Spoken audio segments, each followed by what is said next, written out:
big boy press conference. Big boy press conference. A big boy press conference. Hold a press conference. A big boy press conference. Press conference. I guess a big boy press conference is what we're calling it. The press conference. The big boy press conference. Y'all are planning to have. Gives his press conference. His big boy press conference. His big boy press conference. Ladies and gentlemen, welcome back. We are going live for Joe Biden's big boy press conference. Yes, big boy. Joe Biden, he is, in fact, a big boy. Hold on a second, guys. I got something happening here. All right, here we go. All right, now we're good. But ladies and gentlemen, we are going to be playing this live as Joe Biden is set to go live in just a few minutes. So we will see what happens with Joe Biden. But all of this controversy has kind of bubbled up because, of course, Joe Biden never holds press conferences where he actually takes reporters' questions. He's the president of the United States. He's the leader of the free world. Yes, he is the one that leads us into battle. But yet, he is too weak to take questions from reporters. He runs. You guys saw what happened last time whenever the Supreme Court made their immunity decisions. What did he do? He ran away. As soon as the reporters started to ask Joe Biden questions, he made a beeline. It might have been the fastest I've ever seen Joe Biden move in my entire life. It was pretty incredible. I did not know that Joe Biden could move that fast. But ladies and gentlemen, while we wait, looks like we have like 3 minutes. We have 3 minutes left. There is another video where the reporters at a press briefing by all of our favorite press secretary, Karine Jean, she's French, you see. Karine Jean-Pierre is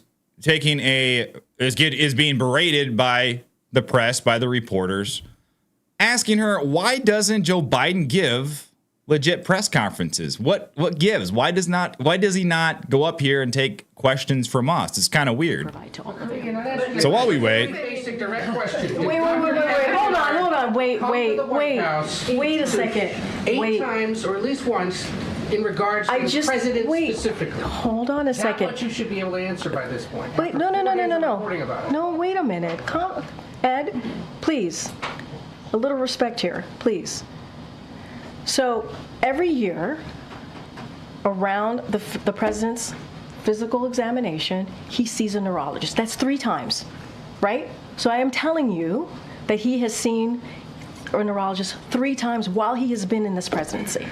That's what I'm saying. I am telling you that he has seen them 3 times. Okay. That is what I'm sharing with you, right? Thanks, Karine. Every time he has a physical, he has had to see a neurologist. So that is answering that question. No, it's not. No, it is. It is. You're Dr. asking me. Kevin Kennard, come to the White House. But I also said to you, Ed, I also said to you, for security reasons, we cannot share names. We cannot share names. You cannot we share have names to. We have of to. Others he would have met with. We but cannot. You can share names in regards to if someone came here in regards to the president. We cannot share names of specialists broadly. Okay. From a dermatologist to a neurologist. We cannot share names. There are security. So this is the big boy. We have to the big boy that they're talking about. Also, guys, there's another clip. I believe this was today or yesterday, possibly, where CNN was talking about this big boy press conference. When you look at the numbers, he's done 36 news conferences to date since he's been in office. That's not as many as his predecessors had done. Trump had done 64 by this point, Obama 72, Bush 82. But he is going to be speaking tomorrow. Yeah. How high do you think the stakes are for that press conference tomorrow? Look, I don't think we should set the stakes too high. I think we should be looking at how he's doing at the event today with the AFL-CIO. So don't look at his performance. Hey, guys. If you watch this press conference and Joe Biden, he comes up there, he mumbles a few words. Hey, you know the thing. If he does that, guys, don't put any weight on that. We're not setting the stakes high. Don't focus on the fact that he's just there. He's occupying a position.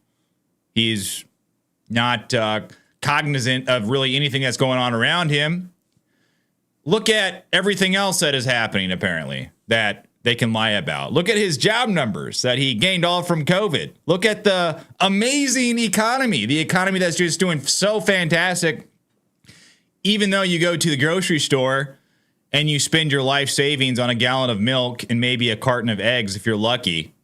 Yes, focus on all of those things. Don't focus on Biden's performance. If he even goes out tonight. I mean, that's still an if. They could cancel.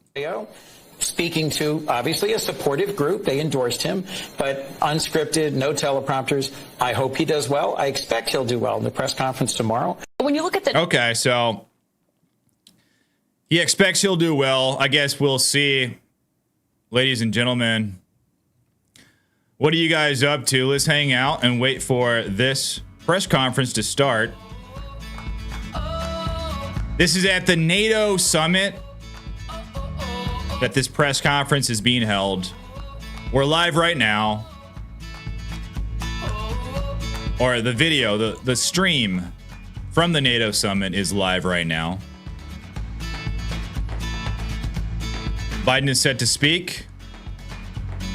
He's already late. He's 2 minutes late. Very soon. Very shortly.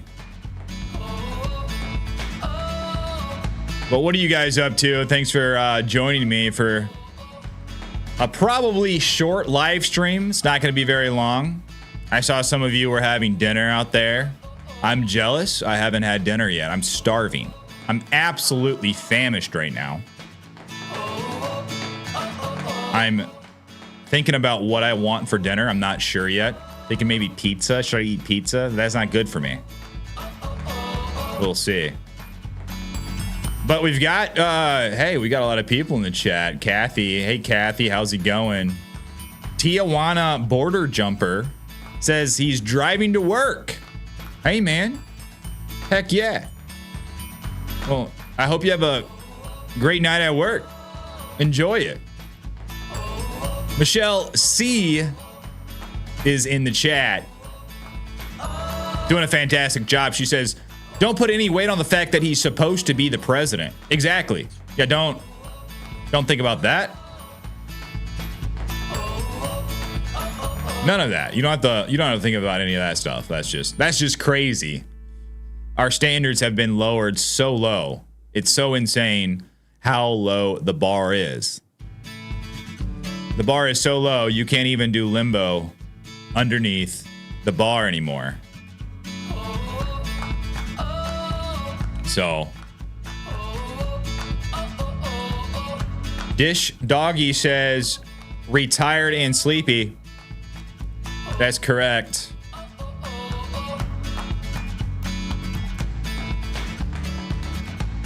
Rebecca says, Andrew, bring snacks when you go on. I would, but I'm just a sucker for keeping things professional. The least professional thing I do is I'd bring a drink with me. But I just can't eat on stream. It just feels weird. I like keeping it tight, guys.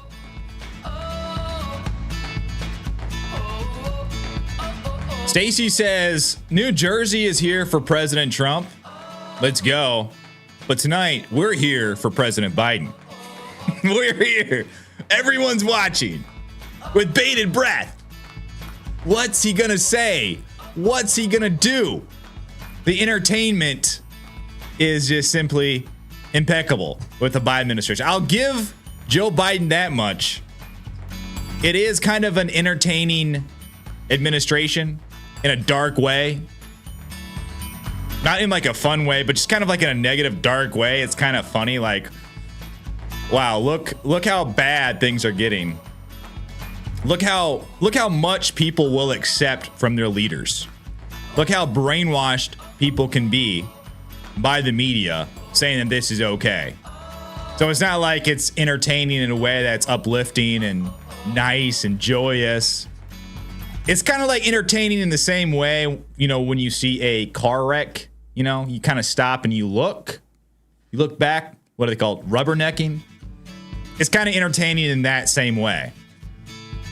Because it's just something you can't tear your eyes from. Michelle says dark and evil way. Yeah, that's correct. It is. It really is. But at some point, all you can do is talk about it. There's not a whole lot you can do. You can vote, you can talk about it, and just enjoy the show at the end of the day, you know? So that's what we're all doing. That's why we're all here. We're here just to enjoy the show, see what happens with Joe Biden. We shall see. Is he going to make it through? Is he going to fall on his face? Did they time his medication just perfectly to where at 6:30 Eastern time he can come up and give a cogent remark, cogent statement? And not only that, he's not only going up there and addressing everybody, he's also supposed to. This is a big boy press conference, remember?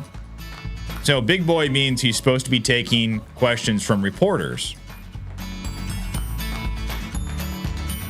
So we'll see if that actually happens, guys. That's still a question. So we're taking a gamble here. Will Joe Biden actually come up and address the nation? And if he does, what will he say? How will it be delivered? And how will he respond to reporters asking him questions? Because he's been shielded for a very long time by reporters. Or from reporters, rather, by his administration, which is hilarious. Because once again, he is the president of the United States.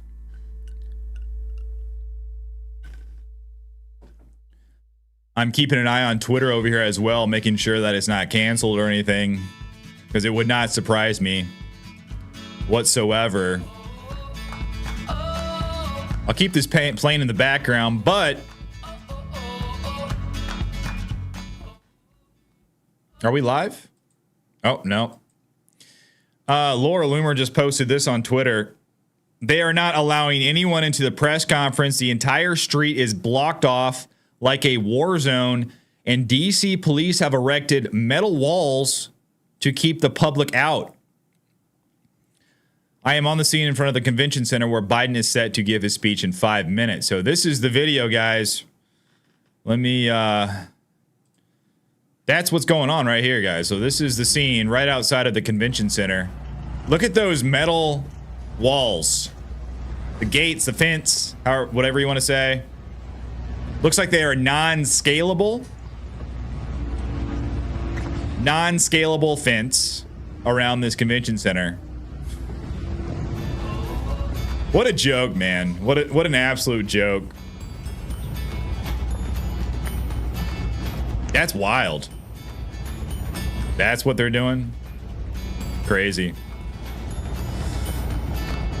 So, that's happening right now.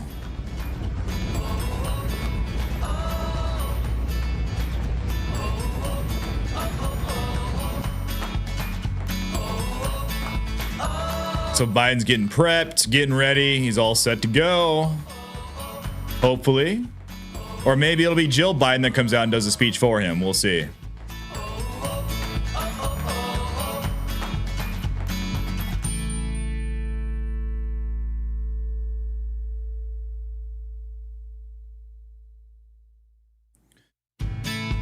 All right, guys.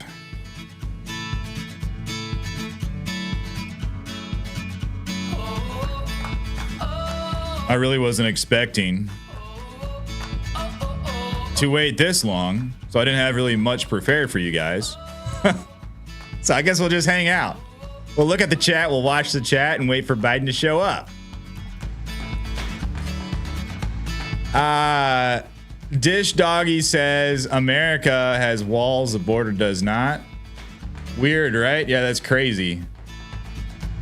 Michelle, she says, what a joke. Who could actually go to see one of the 4 Joe Bidens anyways? Right? It's like, are people really clamoring that hard to get into this convention center to where they are just dying to hear Joe Biden speak?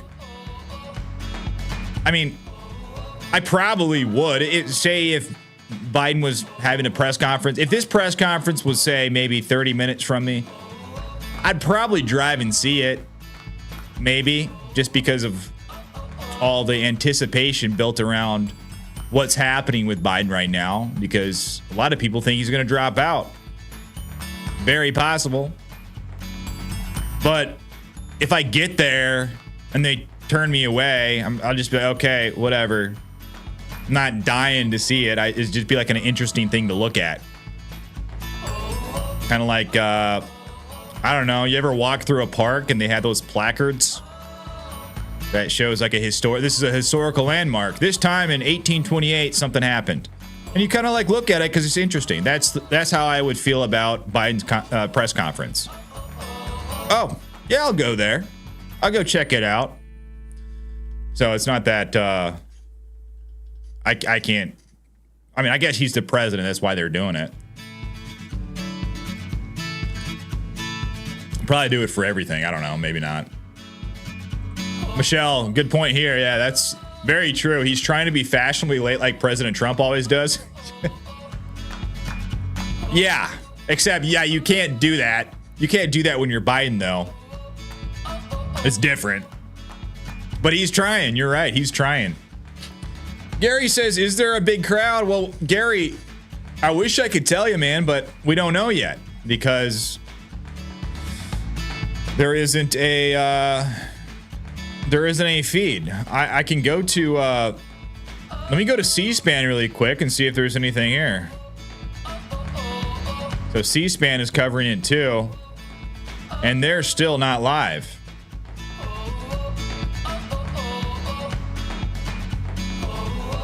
So I don't know. That's C-SPAN right now. They were supposed to go live at 5:30.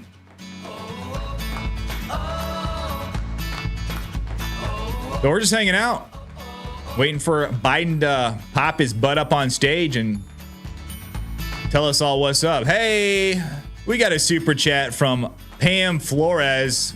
Thank you, Pam. I appreciate it. Thanks for supporting the show. You're the best.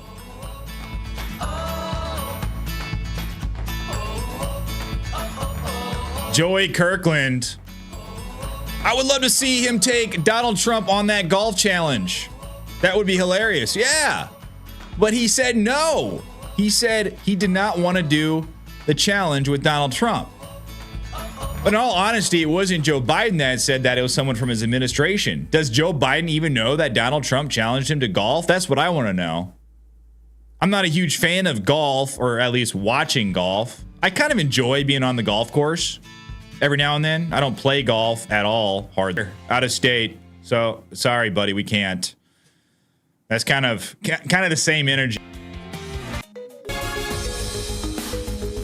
Most likely they have stickers where he's got to stand, which is normal, I guess. I can't criticize him for that, but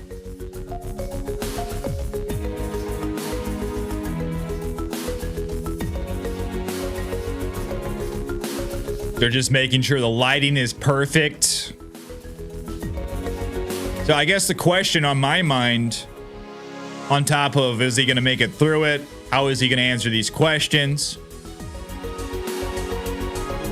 What is he going to look like? What do you guys think? Is he still going to have his orange Trump makeup on? Because that's what he's been appearing in public with lately. He's been orange lately. Orange man, no longer bad. Orange man good, apparently. Actually, I guess I can't say that anymore because the media has kind of turned. The media has kind of done a 180 on Joe Biden. So I guess both orange man's bad. Maybe.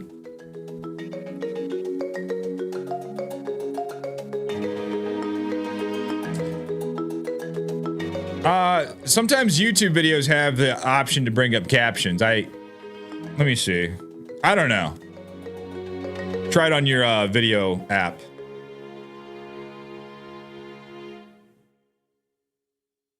Who's this tough guy?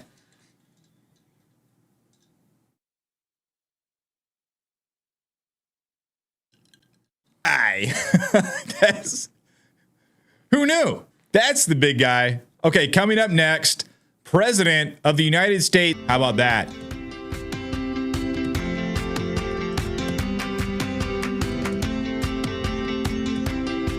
the nominee on the ballot yet. The only way that the candidate can be replaced for the Democrats, or anybody really, is if someone dies. Why? Oh, Joe Biden. Russ says he ain't gonna show.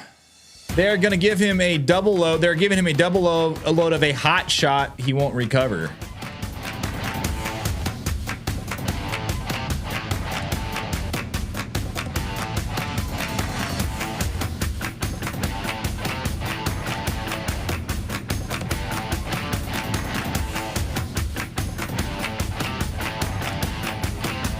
Ben says 19.9 thousand subscribers. Yeah. Moving up. It's going up. Even though YouTube, they either they don't like me or I create content with their content. I wonder if let's see, did C-SPAN move the time? Here we go. Anytime now. They're just touching up any last little bit of makeup for Joe Biden, making sure he doesn't look too orange, because they know.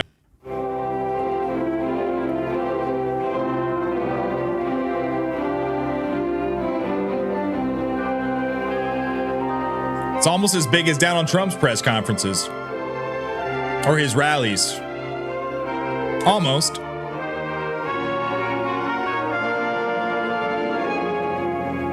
More than 12 is a big one. Yeah, that's facts. Truth. That is true.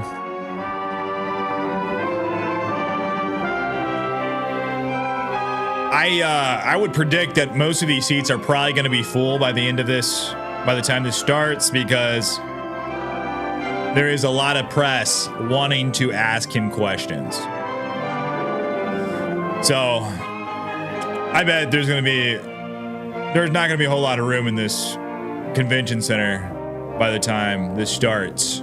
All these seats probably going to be full by the time it starts.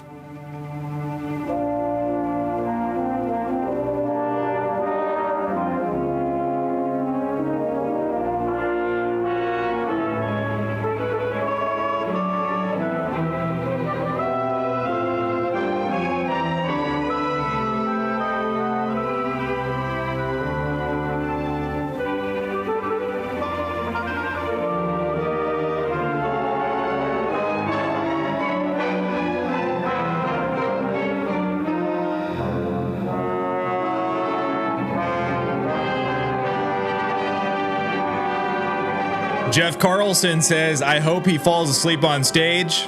That could happen, man. That could happen. That would be funny. You're right. That would be hilarious. Fingers crossed. If he falls asleep on stage, someone has to send me $100 super chat. You guys all agreed to it. I heard you.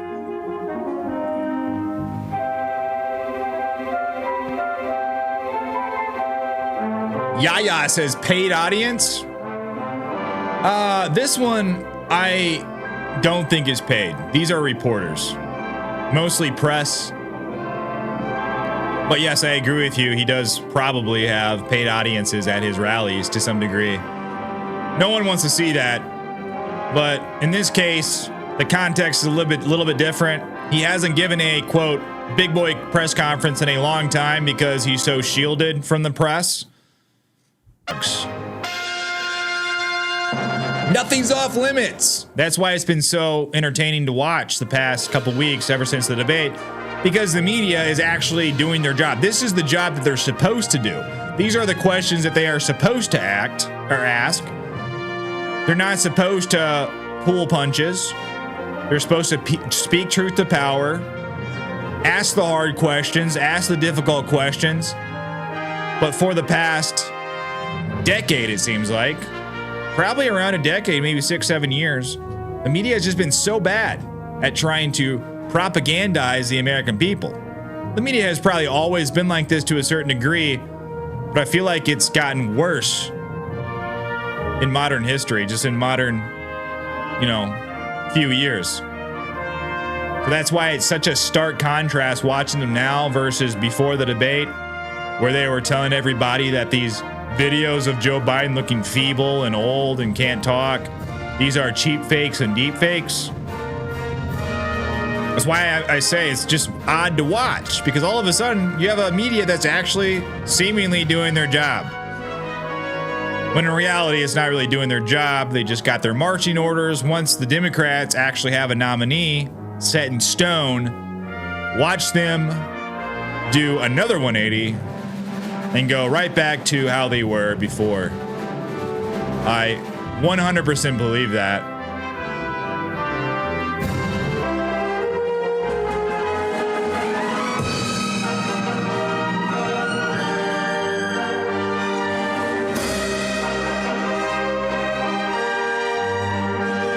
Yeah, maybe her and Fannie Willis, they carpooled together to go get some, Jeremy. Could be possible.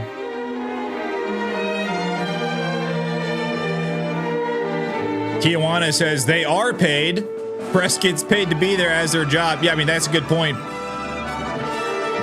It is their job, so technically, I guess, they are getting paid to be there, but they're not being paid by the Biden camp or administration that I know of, at least. So we're going on almost an hour late. I think right now, exactly 48 minutes late. So that's nice. So how about I do this? We'll bring this view back up while we wait, hang out.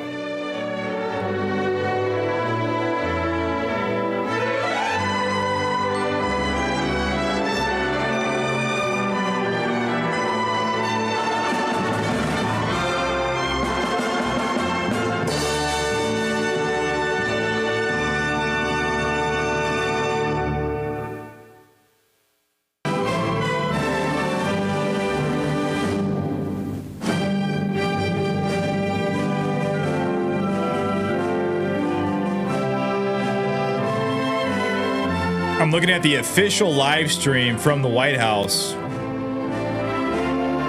right here. There are 8,574 people currently tuned in on X waiting for this. Pretty impressive there.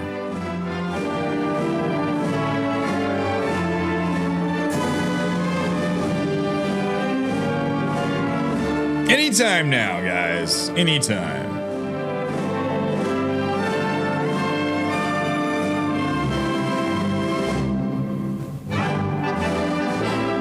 Sean says they're going to blame Trump and Republicans for him being late. Well, they blame everything else on Trump and Republicans, so it wouldn't surprise me.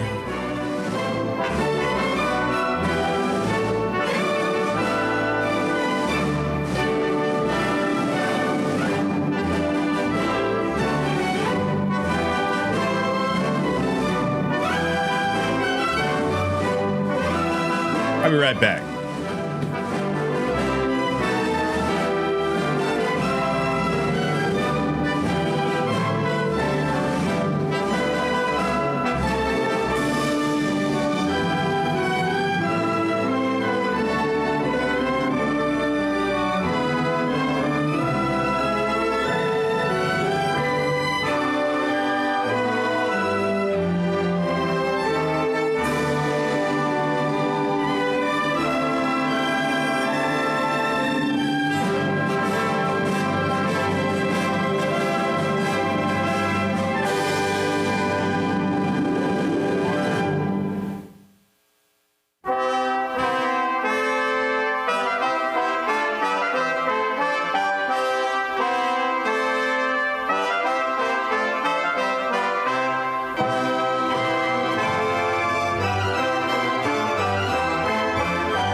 Oh, we have some movement.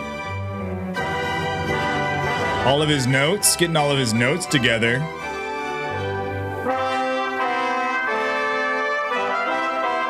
He had to have his ice cream first.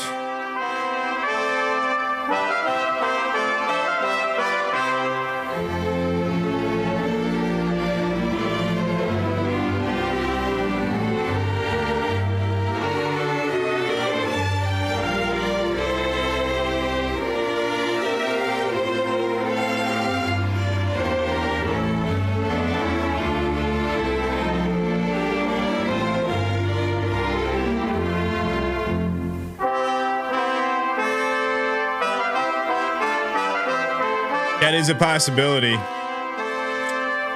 That is a possibility.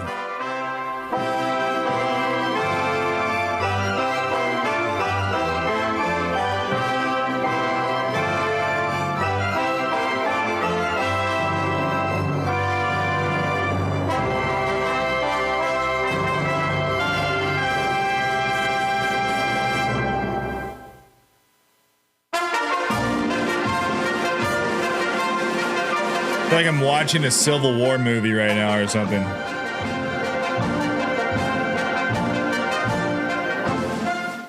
Distinguished guests, the President of the United States, Joe Biden.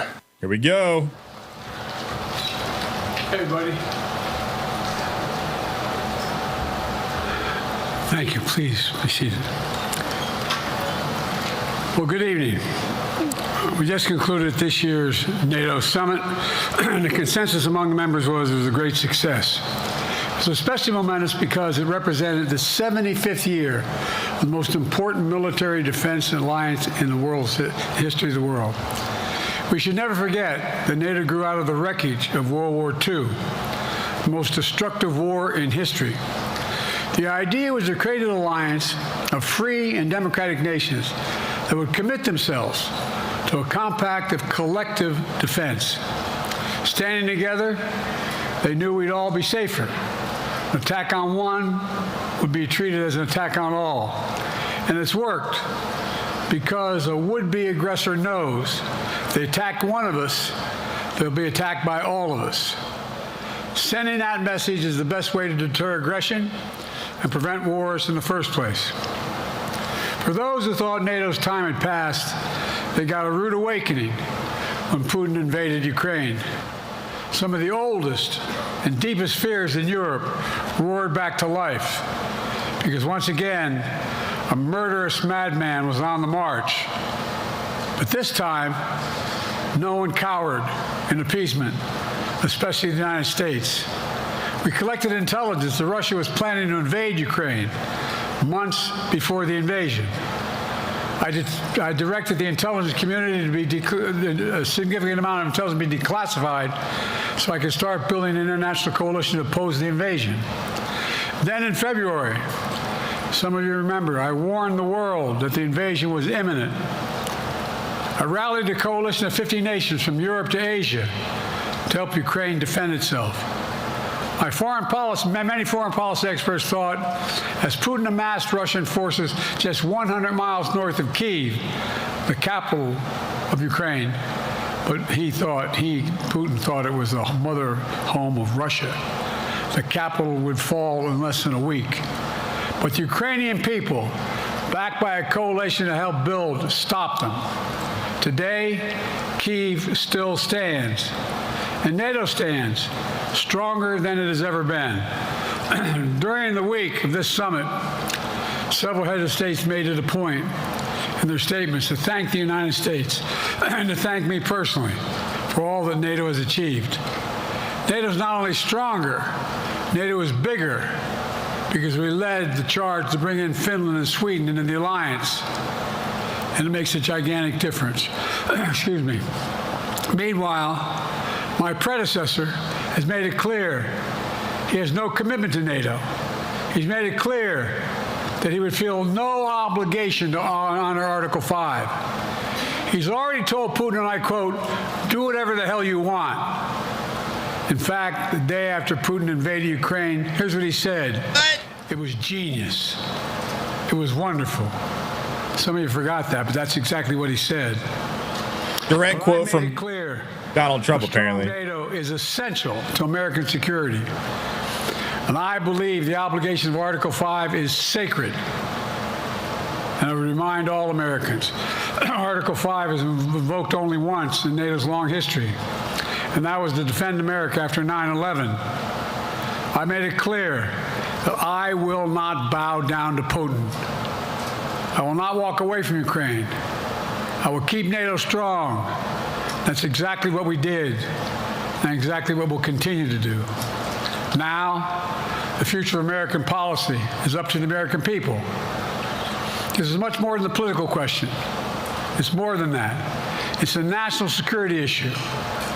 Don't reduce this to the usual testament that people talk about, issues of being a political campaign. It's far too important. It's about the world we live in for decades to come. Every American must ask herself or himself, is the world safer with NATO? Are you safer? Is your family safer? I believe the American people know the answer to all those questions is yes. And I believe the American people understand that America is stronger because of our alliances. I believe the American consensus from Truman to Reagan to me still holds today. America cannot retreat from the world. We must lead the world. We're an indispensable nation, as Madeleine Albright wrote. Now let me turn to three other key issues. Just this morning, we had a great economic report showing inflation is down. Overall prices fell last month. Core inflation is the lowest it's been in 3 years. Prices are falling for cars, appliances, and airfares.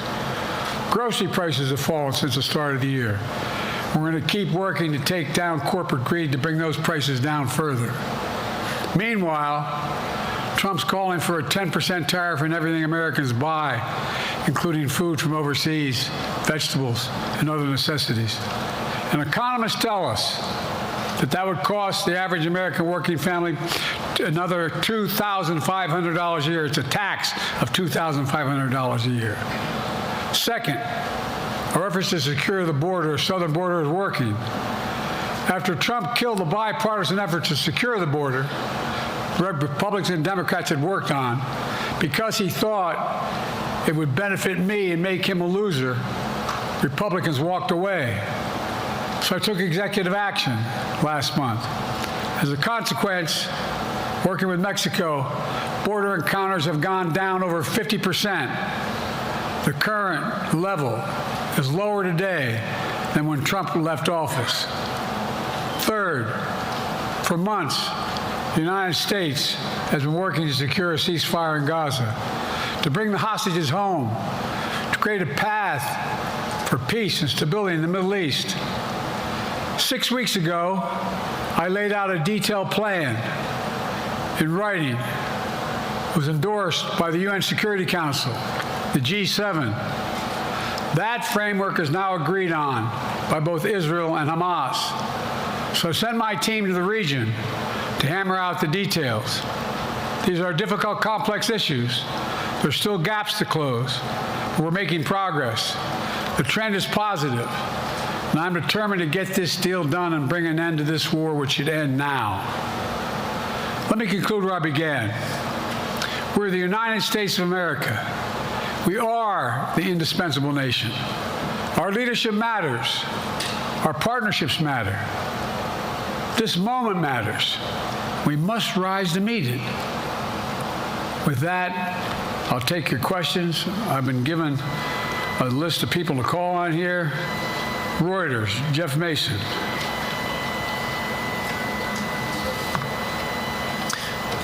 Mr. President, your political future has hung over the NATO summit a little bit this week. Speaker Pelosi made a point of suggesting that your decision on whether to stay in the race was still open. George Clooney and a handful of lawmakers have called on you to step aside. Reuters is reporting tonight that UAW leadership is concerned about your ability to win.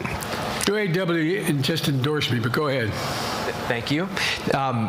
My question for you is, how are you incorporating these developments into your decision to stay? And separately, what concerns do you have about Vice President Harris's ability to beat Donald Trump if she were at the top of the ticket? Look, I wouldn't have picked Vice President Trump to be vice president, but I think she was not qualified to be president. So let's start there. Number one. The fact is that the consideration is that I think I'm the most qualified person to run for president. I beat him once, and I will beat him again. Secondly, the idea, I served in the Senate a long time. The idea that senators and congressmen running for office worry about the ticket is not unusual. And I might add, there are at least 5 presidents running or incumbent presidents who had lower numbers than I have now, later in the campaign. So there's a long way to go in this campaign. And so I'm just going to keep moving. And because, look, I got more work to do. We've got more work to finish. There's so much, we made so much progress. Think about it. Think about where we are economically relative to the rest of the world. Name me a world leader who wouldn't want to trade places with our economy. We've created over 800,000 manufacturing jobs, 1.5 million jobs. I mean, so things are moving. We got more to go. Working class people still need help. Corporate greed is still at large. Their prices, the corporate profits have doubled since the pandemic. They're coming down, and so I'm optimistic about where things are going. Danny Kemp, AFP. Thanks. Thank you, Mr. President. I wanted to ask you about you mixed up Presidents Zelensky and Putin earlier today. And you now have sort of your key allies, including the British Prime Minister, the President of France, the German Chancellor having to step in and make excuses for you on that. And officials here are saying off the record that your decline has become noticeable. Hasn't this now, frankly, become damaging for America's standing in the world? Thank you. Did you see any damage to our standing in my leading this conference? Have you seen a more successful conference? What do you think? And the Putin piece, I was talking about Putin, and I said, and now, at the very end, I said, here, I mean, Putin. I said, no, I'm sorry, Zelensky. And then I added 5 other names. Look, guys, the idea anybody suggests that we haven't had an incredibly successful conference. How many times did you hear in that conference, I know it sounds too self-serving, but other leaders, heads of state, in thanking me, saying the reason we're together is because of Biden, because Biden did the following. Look, folks, this is well, anyway, I thought it was the most successful conference I've attended in a long time.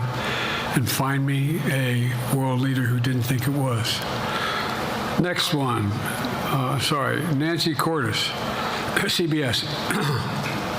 Thank you, Mr. President. You mentioned other instances in history where presidents have faced a challenge, but what makes this moment in history so unique is that it is not your enemies who are calling on you to reconsider your decision to stay in the race. It's your friends, supporters, people who think you've done a great job over the past 4 years. Have you spent time thinking about what it would mean for your legacy, which you've worked decades to build, if you stay in the race, despite the concerns that voters say they have, and you lose to someone who you yourself have argued is unfit to return to the Oval Office?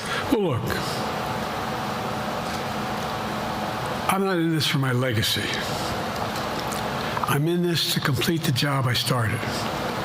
As you recall, understandably, many of you and many economists thought my initial initiatives that I put forward, can't do that, it's going to cause inflation, things are going to skyrocket, the debt's going to go up.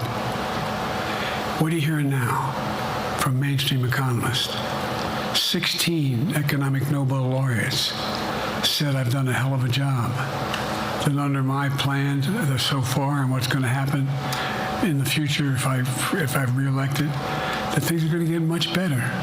Our economy is growing. I was determined when I got elected to stop the trickle-down economic theory, that if the wealthy did very well, everybody else would do well. My dad was a well-read, decent guy. I don't remember much trickling down on his kitchen table.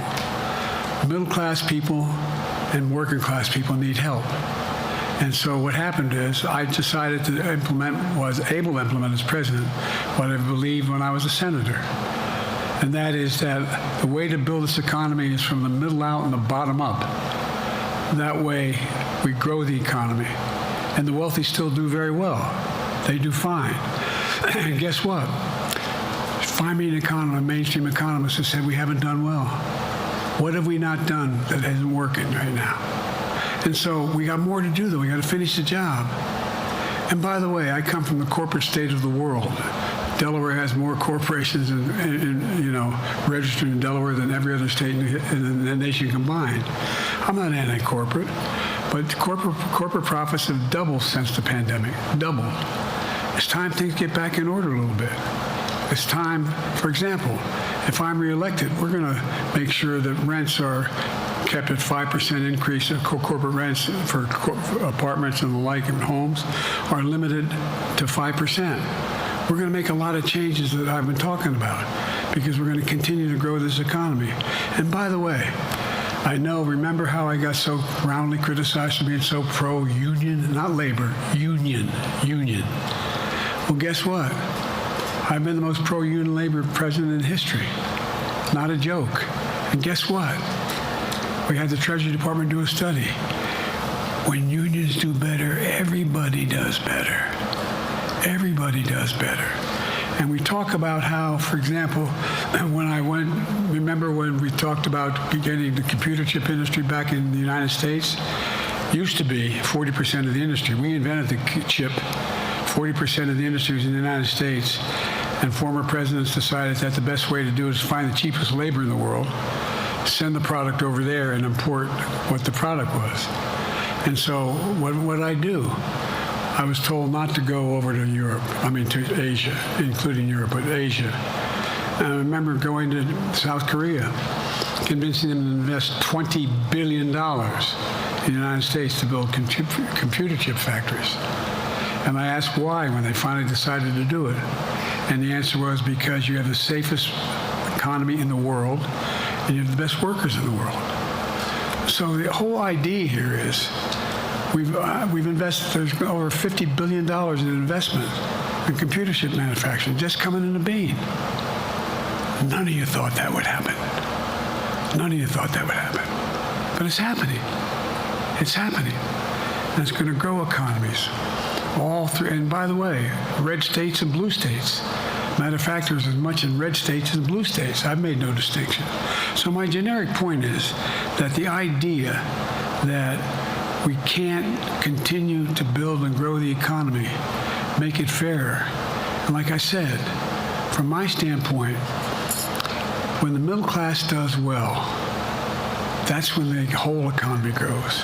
The poor have a shot, the wealthy do well. But the wealthy got to start paying their taxes. As a follow-up, sir, you mentioned that your Vice President Kamala Harris would be ready to serve on day one. Can you elaborate on that? What is it about her attributes and her accomplishments over the last 4 years that make her ready to serve on day one if necessary? First of all, the way she's handled the issue of freedom of women's bodies to have control over their bodies. Secondly, her ability to handle almost any issue on the board. This was a hell of a prosecutor.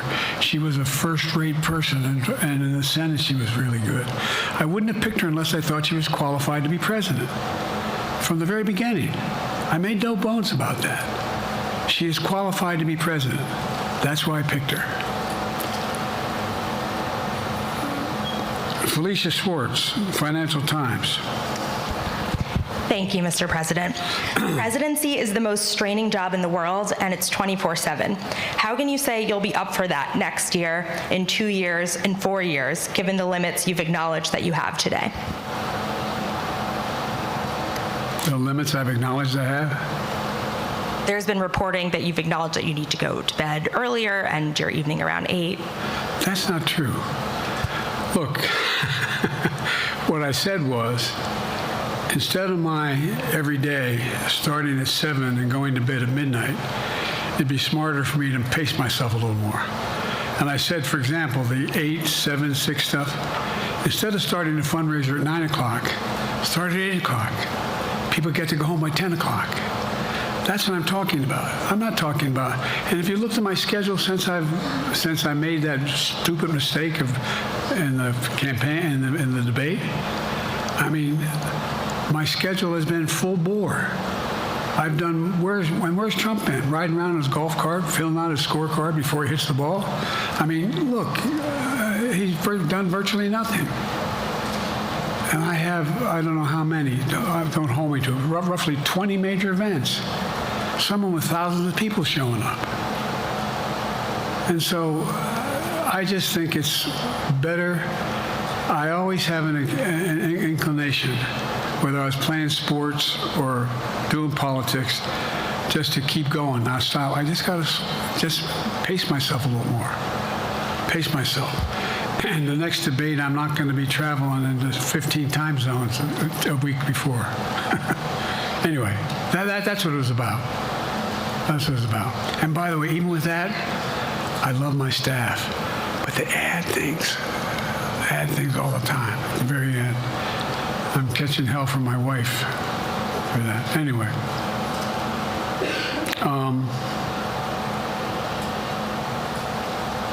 I'm sorry, Zeke Miller, Associated Press. Thank you, Mr. President. Two questions for you. First, on the NATO summit, President Zelensky, in your meeting with him, he pressed you to lift your limitations on the Ukrainian use of American weapons, saying that, in his public remarks afterwards, saying that Ukraine cannot win the war unless those limitations are lifted. Are you reconsidering your position on that? And then secondly, following up on Felicia's question there, leaders of your own party have said that they're not worried about that debate. They're worried about the next bad night and the bad night after that. How can you reassure the American people that you are up to the task and that there won't be more bad nights at a debate stage or somewhere else? First thing about Zelensky asking for the ability to strike deep into Russia. We've allowed Zelensky to use American weapons in the near term, in the near or abroad, into Russia. Whether or not he should be attacked. For example, should Zelensky, he's not, but if he had the capacity to strike Moscow, strike the Kremlin, would that make sense? It wouldn't. The question is, what's the best use of the weaponry he has, and the weaponry we were getting to him? I've gotten him more long-range capacity, as well as defensive capacity.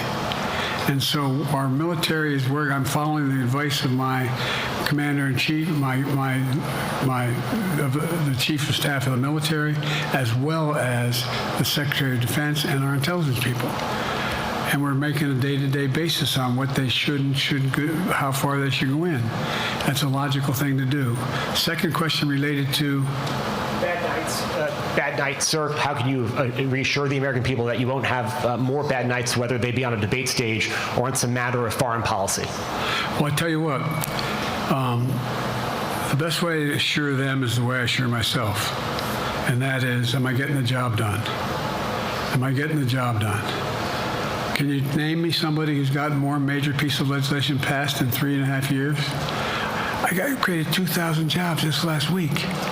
So if I slow down, I can't get the job done. That's a sign that I shouldn't be doing it. But there's no indication of that yet. None. What do we got here?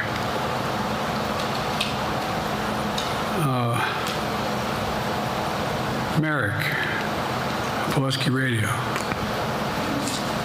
Thank you, Mr. President. How are you? I'm well. The elections in the US have consequences around the world. You have pretty high standing in Europe. I just asked President Macron about you, and he said we are happy to have him as the President of the United States. But there is a concern.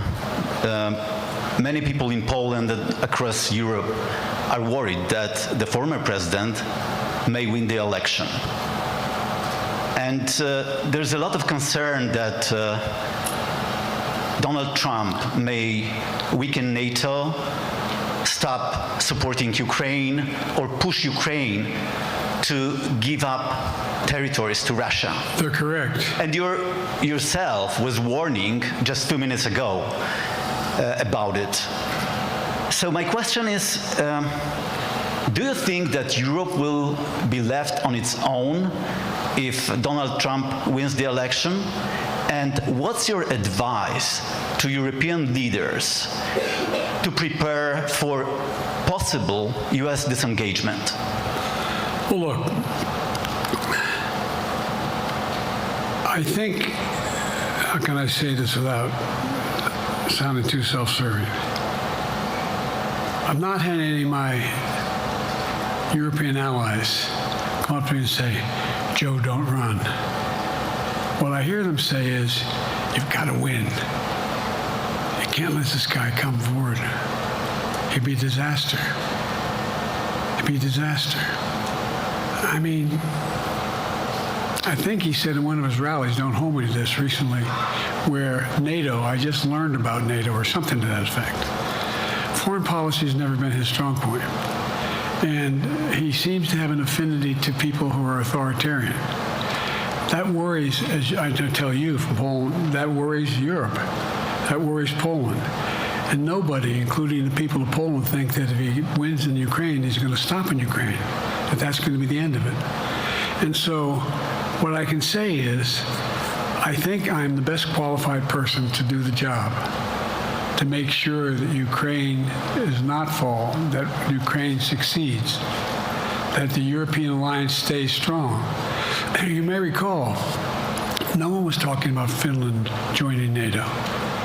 I remember talking to Putin right after we got elected in Geneva, and he was talking about what we should do. We couldn't be in Eastern Europe, etc. And I said, you're looking for the Finlandization of Ukraine. I said, you're going to get the NATOization of Finland. And about 4 weeks later, I got a call. That's not true. Probably 5 months later, from the president of Finland, could he come and see me? In my office, and I invited him to the Oval Office. We sat down and talked. He said he wanted to join NATO. Could I help? And I did. It wasn't automatic. And then I got a call from the Swedes. I beg your pardon?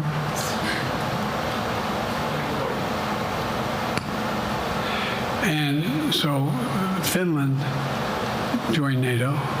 800-mile border is a significant, and they were already allies, but they weren't part of NATO.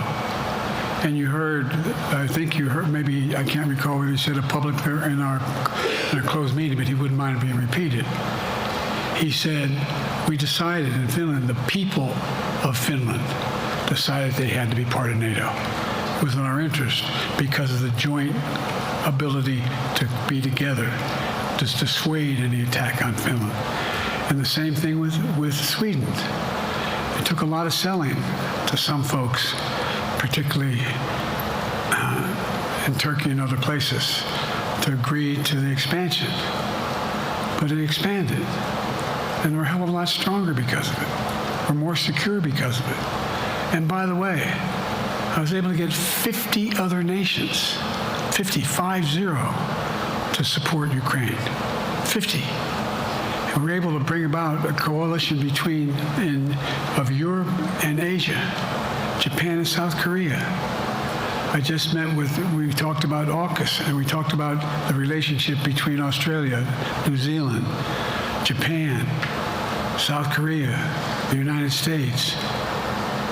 We're making the world safer and stronger because we have to deal with the new arrangement that exists in the world. The Cold War is over. The post-war era is over. What is going to replace it? And I respectfully suggest I have a pretty good idea what that should be. I've convinced a lot of people to follow it, and we're just going to get stronger. David Sanger. Where's it? Thank you, Mr. President. Be nice, David. Mr. President, the NATO declaration that was issued yesterday was very notable because it described China as a decisive enabler of the war in Ukraine for its provision of critical goods to the Russians. That's part of a broader partnership that seems to have cemented in place in the past 2 or 3 years. I think one that you were a little bit doubtful of when we asked you about it some time ago. So I'd be interested to know whether you have a strategy now of trying to interrupt the partnership between China and Russia, and whether or not in a second term you would pursue that, if you could describe that strategy to us.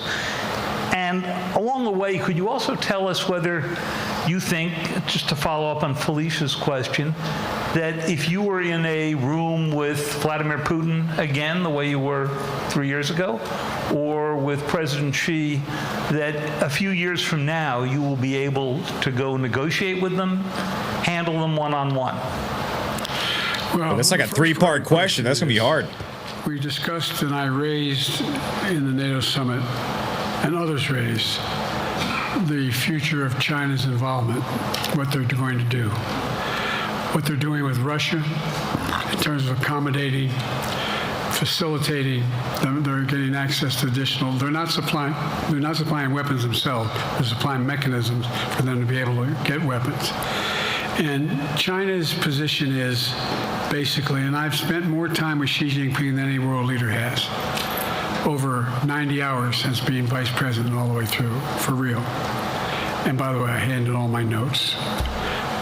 But my point is that she believes that China is a large enough market that they can entice any country, including European countries, to invest there in return for commitments from Europe to do A, B, C, or D, or not to do certain things. What's happened is we had a long discussion about what we have to make clear. China has to understand that if they are supplying Russia with information and capacity, along with working with North Korea and others to help Russia in armament, that they're not going to benefit economically as a consequence of that by getting the kind of investment they're looking for. And so, for example, we're in a situation where, and we've reestablished direct contact with China after that, remember the balloon, quote unquote, going down, and all of a sudden things came to an end? Well, we set up a new mechanism. There's a direct line between Xi and me, and our military has direct access to one another, and they contact one another when we have problems. The issue is that we have to make sure that Xi understands there's a price to pay for undercutting both the Pacific Basin as well as Europe, and as it relates to Russia and dealing with Ukraine. And so we, for example, if you want to invest in China, as you know this area really well. If you want to invest in China, you have to have a 51% Chinese owner. You have to make sure that you do by their rules. And you don't have the authority, and you have to provide all access to all the data and information you have.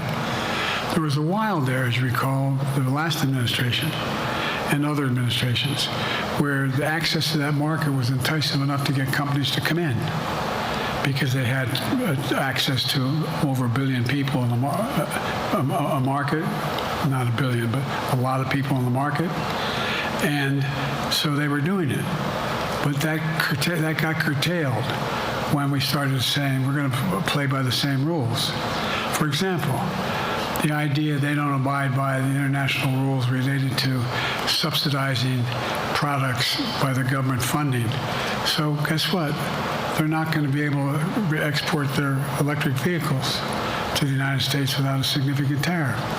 Others are doing the same thing around the world. But it is a concern. It is a concern that you have both China,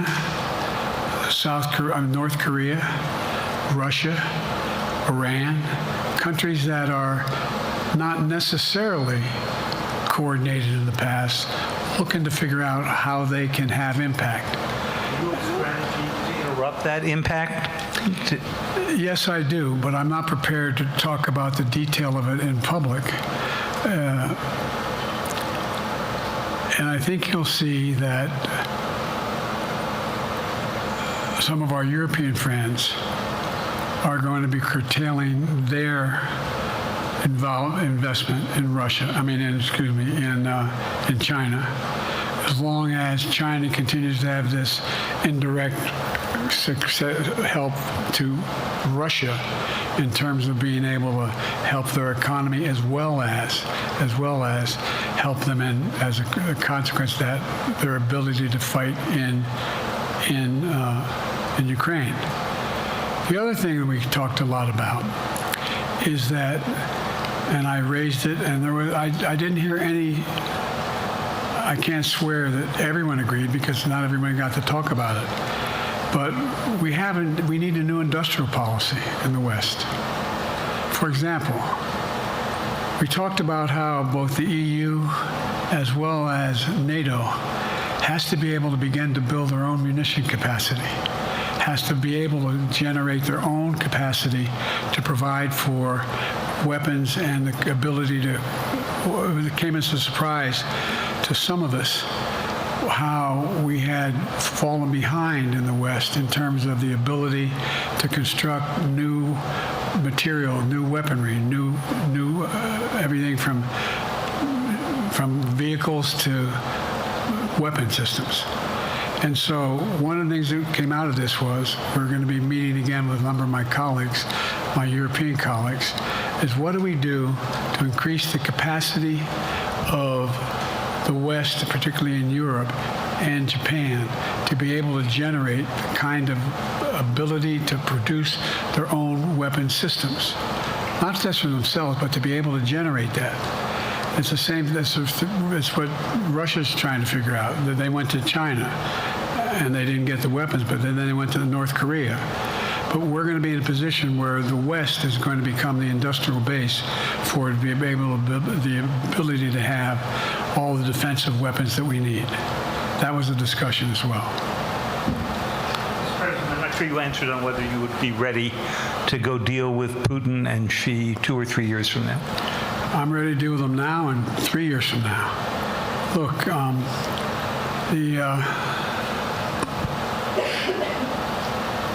like I said, I'm dealing with Xi right now and direct contact with him. I have no good reason to talk to Putin right now. There's not much that he is prepared to do in terms of accommodating any change in his behavior. But there isn't any world leader I'm not prepared to deal with. But I understand the generic point is Putin ready to talk? I'm not ready to talk to Putin unless Putin's ready to change his behavior. And the idea, look, Putin's got a problem. First of all, in this war that he is supposedly have won, and by the way, I think, don't hold me to the exact number, but I think that Russia had 17.3% of Ukraine that they've conquered. Now it's 17.4. I mean, in terms of percentage of territory. They've not been very successful. They've caused horrible damage and loss of life, but they've also lost over 350,000 troops, military, killed or wounded. They have over 1 million people, particularly young people with technical capability, leaving Russia because they see no future there. They've got a problem. But what they do have control of is they are very good at controlling and running the public outcry that relates to how they use mechanisms to communicate with people. They lie like hell to the constituencies. They lie like hell about what's going on.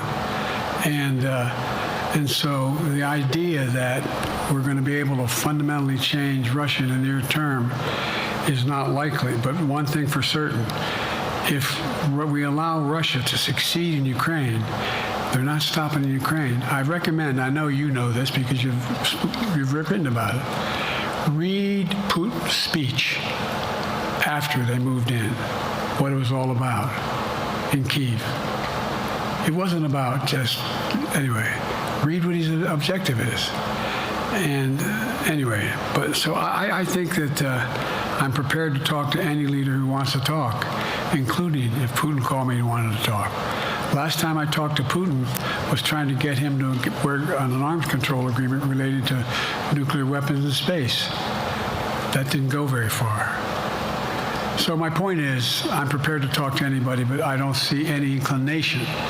There is an inclination on the part of the Chinese to keep in contact with me because they're not sure where this all goes. And look what's happened in Asia. We have strengthened the Asian Pacific area more than anyone else has.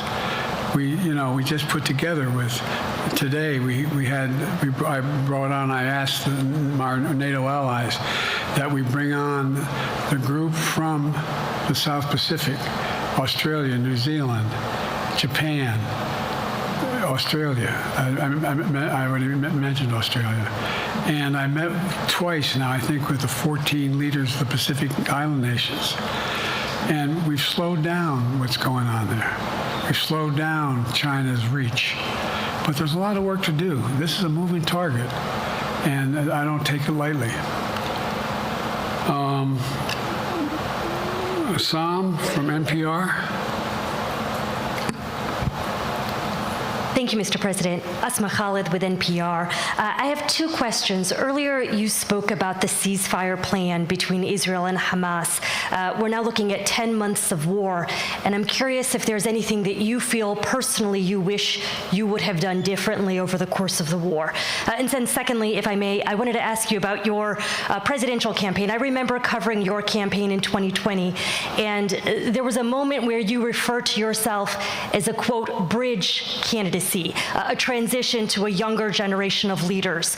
I want to understand what changed. Two things. Let's go back to when you talked about would I have changed anything that's happening with Israel and the Palestinians and the Palestinian movement. The answer is, as you recall, from the very beginning, I went to Israel, but I also got immediate contact with al-Sisi in Egypt. I met with the King of Jordan. I met with most of the Arab leaders to try to get a consensus going as to what had to be done to deal with getting more aid and food and medicine into the Gaza Strip. And we pushed it really hard. And Israel occasionally was less than cooperative, number one. The Israeli War Cabinet, I've been dealing with Israel since Golda Meir. Some of the reporters around here come here all the time have heard me say this. The first time I met with Golda Meir, I sat across from her at her desk, and her assistant was Rabin sitting next to me. That's how far back I go. I know Israel well, and I support Israel. But this war cabinet is one of the most conservative war cabinets in the history of Israel. And there's no ultimate answer other than a two-state solution here. And so what was able to be done in terms of the plan I put together was it would be a process for a two-state solution. And we get the Arab nations to, particularly from Egypt all the way to Saudi Arabia, to be in a position where they would cooperate in the transition so that they could keep the peace in Gaza without Israeli forces staying in Gaza. The question has been from the beginning, what's the day after in Gaza? And the day after in Gaza has to be, the end of the day after has to be no occupation by Israel on the Gaza Strip, as well as the ability for us to get in and out as rapidly as you can, all that's needed there. I've been disappointed that some of the things that I've put forward have not succeeded as well, like the port we attached from Cyprus. I was hopeful that would be more successful. But that's why when I went to Israel immediately after the massacres that occurred at the hands of Hamas, the one thing I said to the Israelis, and I met with the War Cabinet and with Bibi, don't make the same mistake America made. after bin Laden. There's no need to occupy anywhere. Go after the people who did the job. You may recall, I still get criticized for it, but I was totally opposed to the occupation and trying to unite Afghanistan. Once we got bin Laden, we should have moved on, because it was not in our. No one's ever going to unite that country. I've been over every inch of that, not every inch, the entirety from the poppy fields all the way to the north. I said, don't make the same mistake we made. Don't think that's what you should be doing, is doubling down. We'll help you find the bad guys, Sinwar and company. And all this criticism about I wouldn't provide when the weapons they needed. I'm not providing them 2,000-pound bombs. They cannot be used in Gaza or any populated area without causing great human tragedy and damage. But remember what happened when you had the attack on Israel with rockets and ballistic missiles. I was able to unite the Arab nations as well as Europe, and nothing happened. Nothing got hurt. It sent an incredible lesson to what was going on from the Middle East. So there's a lot of things, in retrospect, I wish I had been able to convince the Israelis to do. But the bottom line is we have a chance now. It's time to end this war. It doesn't mean walk away from going after Sinwar and Hamas. And if you notice, you know better than most, there is a growing dissatisfaction on the West Bank from the Palestinians about Hamas. Hamas is not popular now. And so there's a lot of moving parts. I just have to keep moving to make sure that we get as much done as we can toward a ceasefire, and get those. And by the way, look at the numbers in Israel. I mean, my numbers are better in Israel than they are here. But then again, they're better than a lot of other people here too. But anyway. Bridge candidacy in 2020. You referred to yourself as being a bridge candidate for a younger, fresher generation of Democratic leaders, and I wanted to know what changed. What changed was the gravity of the situation I inherited in terms of the economy, our foreign policy, and domestic division. And I think, I won't put words in anybody's mouth, most presidential historians give me credit for having accomplished more than most any president since Johnson and maybe before that to get major pieces of legislation passed. And what I realized was my long time in the Senate had equipped me to have the wisdom to know how to deal with the Congress to get things done. We got more major legislation passed that no one thought would happen. And I want to finish it, to get that finished. If tomorrow, if we had a circumstance where there was a lineup and I hadn't inherited what I did and we just moved things along, anyway, it's going to change. Last question. Haley Bull, Scripps. Or no, Josh Weingrove, I'm sorry, was the next one. I'll do two more questions. Thank you, Mr. President. Many of your colleagues, Democrats on the Hill, are watching tonight as they assess what they want to say about your candidacy.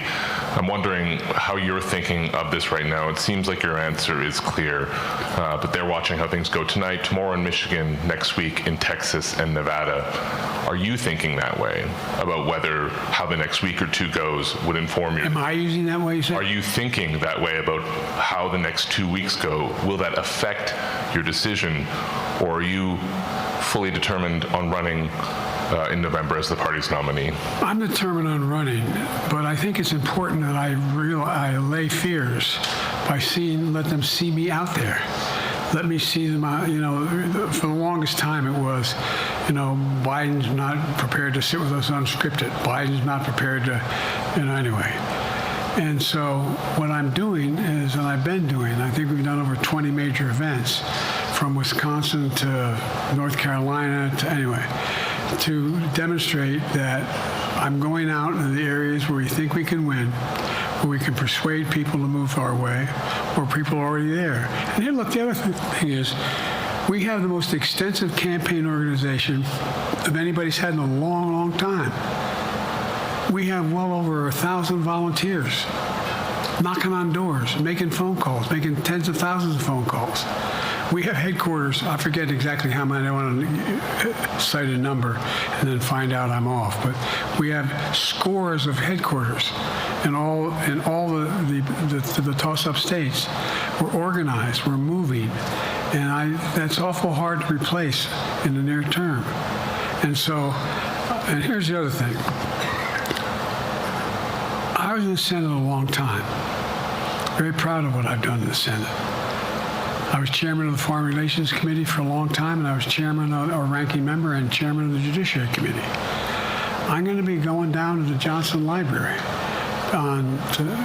Anyway, I'm going to be going around making the case of the things that I think we have to finish and how we can't afford to lose what we've done or backslide on civil rights, civil liberties, women's rights. There's that little button we have.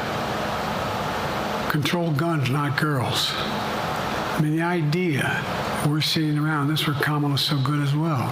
We're sitting around, more children are killed by a bullet than any other cause of death. The United States of America. What the hell are we doing? What are we doing? We got a candidate saying, promise the NRA, don't worry, I'm not going to do anything. I'm not going to do anything. You got a Supreme Court that is what you might call the most conservative court in American history. This is ridiculous. There's so much we can do still, and I'm determined to get it done. It's about freedom. And by the way, I'll end this. Well, I'm not going to do that. Haley has to come up too. But I remember I made a speech on democracy in Philadelphia at Independence Hall. And I'm not being critical, just observing. The bulk of the press said, what the hell is he talking about that for? Democracy. You did. Democracy's not an issue. Democracy's not an issue. Except the polling data showed 60% of the people knew I was right, thought I was right. I'm not asking you a question. You don't have to answer, obviously. But do you think our democracy is under siege based on this court? Do you think democracy is under siege based on Project 2025? Do you think he means what he says when he says he's going to do away with the civil service? No, we think that you have it under siege, Joe Biden. We've never been here That's before. what we think. And that's the other reason why you say hand off to another generation. I've got to finish this job. I've got to finish this job because there's so much at stake. We've had some discussions over the past few days with your press secretary about the question of health exams, and you said you take a cognitive test every day in this job. Are you open to taking another physical or test before the election? Governor Whitmer of Michigan, for instance, said it wouldn't hurt to take a test. Well, look, two things. One, I've taken 3 significant and intense neurological exams by a neurologist. In each case, as recently as February. And they say I'm in good shape, okay? Although I do have a little problem with my left foot because it's not as sensitive because I broke my foot and didn't wear the boot. But I'm good. I'm tested every single day about my neurological capacity, the decisions I make every day.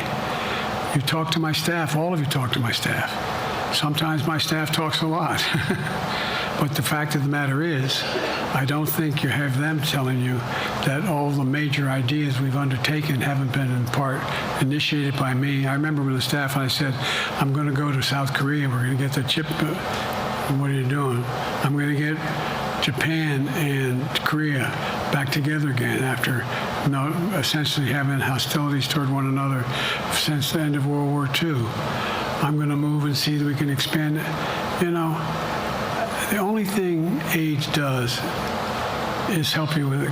It creates a little bit of wisdom if you pay attention. And so the point I'm making is, I think it's important that if the neurologist tells me he thinks I need another exam, and by the way, I've laid every bit of the record out. I hadn't hidden a thing. You ought to ask Trump for his, okay? I laid it all out. And every single day, I'm surrounded by good docs. If they think there's a problem, I promise you, or even if they don't think it's a problem, they think I should have a neurological exam again, I'll do it. But no one's suggesting that to me now. And I'll ask you another question. No matter what I did, no one's going to be satisfied. Did you have 7 docs?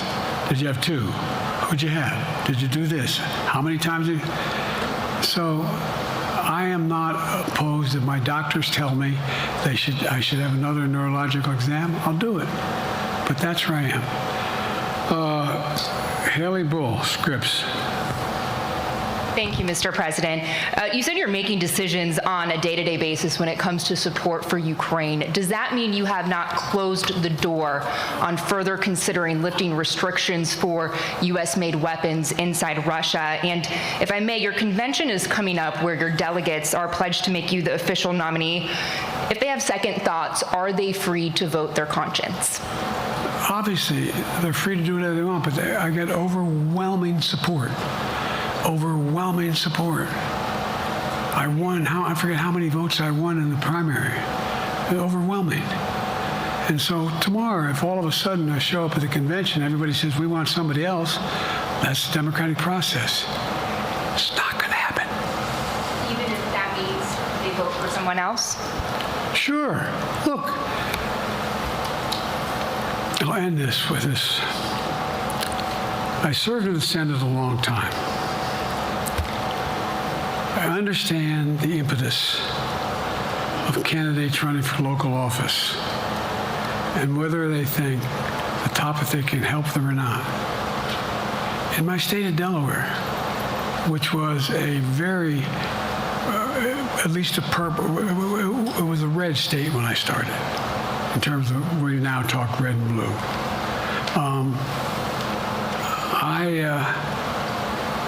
I don't recall most of the Democratic presidents winning my state when I was a candidate. The truth of the matter is I understand the self-interest of every candidate. If they think that, running with Biden at the top is going to hurt them, then they're going to run away. I get it. But so far, go and look at the polling data in their states. Look at the in-depth, and by the way, I think you'd all acknowledge, and you're all experts. I'm not being solicitous about the president. You're experts on this stuff. How accurate does anybody think the polls are these days? I can give you a series of polls where you have likely voters, me versus Trump, where I win all the time. When the unlikely voters vote, he wins sometimes.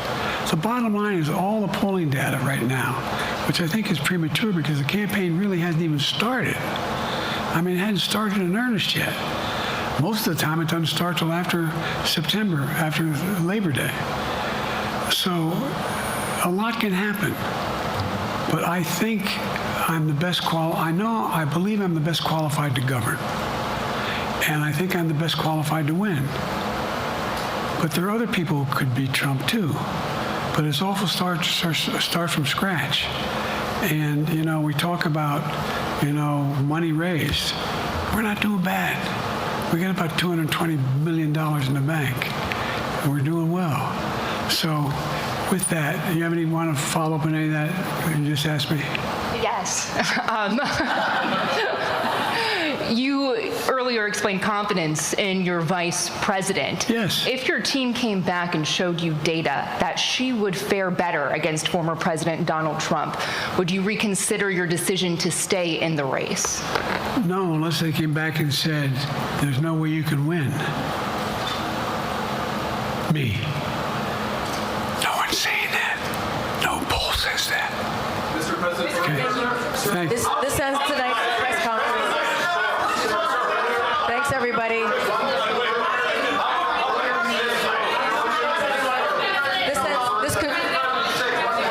This concludes. Respectfully, earlier you misspoke in your opening answer. You President Harris as Vice President Trump. Right now, Donald Trump is using that to mock your age and your memory. How do you combat that criticism from tonight? Listen to him.